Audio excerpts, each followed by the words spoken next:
जय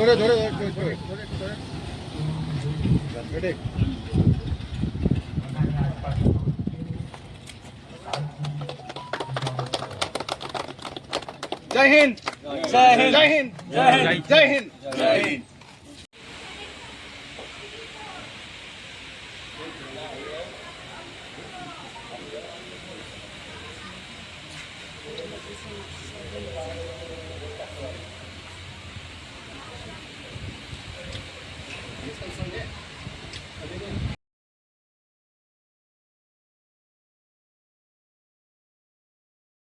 আজকে এই অনুষ্ঠানে যোগ দিতে পেরে কেমন নমস্কার সকলকে, আমি অভিনেতা জয় অনুভব। আজকে আমরা সকলে একসাথে একত্রিত হয়েছি থার্ড কার্গিল স্মৃতিসৌধ ইন ইন্ডিয়া কালনাতে উপস্থিত পশ্চিমবঙ্গে। এখানে আমরা একসাথে একত্রিত হয়েছি কার্গিল বিজয় দিবস সেরেমনিকে পালন করতে, যারা আজ থেকে 27 বছর আগে শহীদ হয়েছিল আমাদের দেশকে বাঁচানোর জন্য। তাদেরকে মনে রাখতে, তাদের বলিদান ব্যর্থ না যায় সেটাকে আজ থেকে ঠিক 28 বছর আগে 3 মে 1999 আমাদের দেশের বিরুদ্ধে এবং ভিন্ন অপরাধ করা হয়েছিল। আমাদের সেনাবাহিনী, আমাদের বীর জওয়ানরা, আমাদের ইন্ডিয়ান আর্মি প্রমাণ করেছিল যে এই দেশের দিকে খারাপ নজরে তাকালে কি হতে পারে।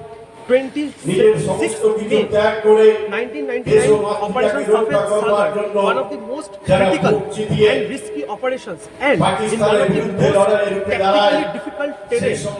সেরকম একটি জায়গায় অপারেশন সাফেদ সাগারের মতো একটি অপারেশনকে এক্সিকিউট করেছিল আমাদের ইন্ডিয়ান আর্মি।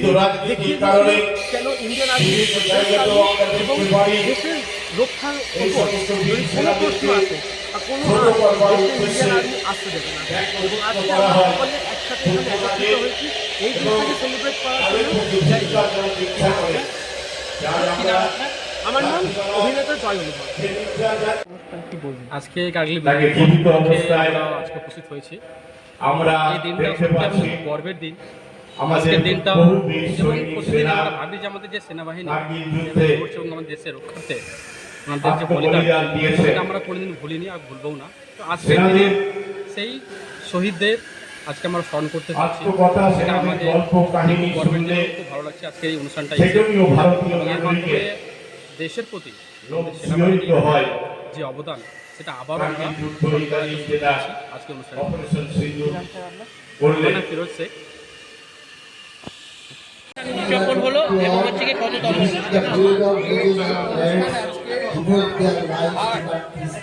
বছর চলছে। আর এটা হচ্ছে কার্গিল বিজয় দিবসের অনুষ্ঠান। এটা ভারতবর্ষের তৃতীয় স্থান। প্রথম স্থান হচ্ছে কার্গিল সেক্টর লেতে আছে, দ্বিতীয় স্থান হচ্ছে পন্ডিচেরি আছে, তৃতীয় স্থান হচ্ছে ওয়েস্ট বেঙ্গলে কালনার পাশে গোয়ালডাঙ্গা গ্রামে অবস্থিত। এটা অ্যাকচুয়ালি মূলত আমাদের 1999 সালে যে পাকিস্তানের সঙ্গে লড়াই হয়েছিল, সেই লড়াইয়ে 527 জন বীর সৈনিক বলি প্রদত্ত হয়েছে। দেশের জন্য তারা জীবন আহুতি দিয়েছে। তাদেরই উদ্দেশ্যে এই কার্গিল স্মৃতিসৌধ তৈরি। আমাদের জীবনের একটা বড় পাওনা যে তাদের প্রতি আমাদের শ্রদ্ধা জ্ঞাপন করি। আর সেই মানুষগুলো যারা দেশের জন্য নিজের জীবন আহুতি দিয়েছে তাদের প্রতি আমার শ্রদ্ধাঞ্জলি রইল। আচ্ছা, বলছি কি এইখানে আজকে একটি বইয়ের উদ্বোধন হলো, হচ্ছে আপনার লেখা, কি বইয়ের উদ্বোধন হলো?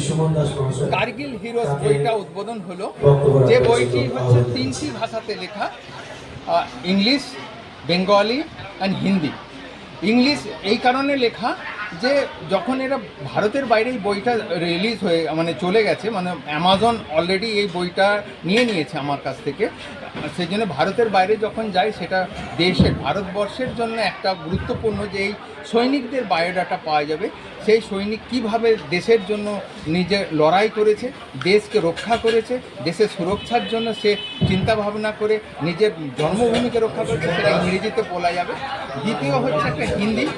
আমাদের ভারতবর্ষের ম্যাক্সিমাম হিন্দি ভাষাবালী, তাদের জন্য সেম পড়তে পারবে, আর বেঙ্গলি যে ওয়েস্ট বেঙ্গলের মানুষ আছে যারা বাংলা পড়তে পারে তাদের জন্য এই বইয়ে মূলত কি কি মানে হচ্ছে কি তুলে ধরেছেন আপনি? এর যত বীর সৈনিকদের বীর চক্র পেয়েছে তাদের বিভিন্ন জায়গা থেকে তারা মানে লড়াইয়ের যে জায়গাগুলো ছিল সেই জায়গায় তারা লড়াই করেছে সেই সম্বন্ধে জানার জন্য। তারা দেশের জন্য অর্জুন চক্র পেয়েছে, বীর চক্র পেয়েছে, মহাবীর চক্র পেয়েছে, তাদের জীবনী নিয়ে এই বইটা লেখা। আচ্ছা, বলছি দেখা গেল যে গ্রামের মুখেই একটি তরুণেরও উদ্বোধন হলো আজকে, কে কে উপস্থিত ছিলেন সেখানে? আজকে এই তরুণটা একটা মানে কার্গিল ওয়ার মেমোরিয়ালের একটা প্রবেশদ্বার ওপেন হলো। সেটার মধ্যে এইটুকু ইতিহাস আছে যে 527 জনের লড়াইয়ের যে আহুতি করেছে তারই একটা তরুণ তৈরি হয়েছে, সেটা উদ্বোধন করছে আমাদের শ্রদ্ধেয় সুব্রত পাল, শঙ্কর হালদার, ফিরোজ শেখ, আরও বিশেষ গুণীজন এখানে ছিলেন। সুমাল্য দাস ছিলেন, অনিল চক্রবর্তী ছিলেন, শৈলেন হাজারি ছিলেন। আর আপনাদের এই রিপোর্টারদের মাধ্যমগুলো আরও বেশি যেন হয় দেশের জন্য তারা চিন্তা ভাবনা করুন। একটা সবচেয়ে বড় উদ্দেশ্য হচ্ছে যে মানুষ জাগৃত হোক দেশের জন্য, মানুষের জন্য, মানুষের পাশে দাঁড়ানোর জন্য। কি নাম আপনার স্যার? আমার সাব মেজর নরেশ চন্দ্র দাস, কার্গিল।